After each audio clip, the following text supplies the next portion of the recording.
Geceler çöktü yine karanlık, sardı yine ömrünü, boş dünyayla geçirme.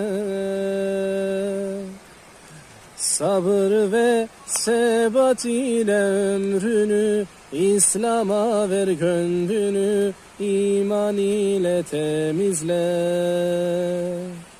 Dik dur sen Ali ve Ebu Bekir, Osman gibi davet et, Musab gibi ümmete.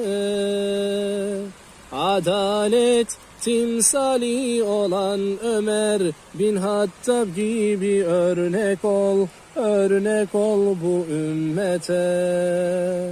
Adalet timsali olan Ömer bin Hattab gibi örnek ol bu ümmete.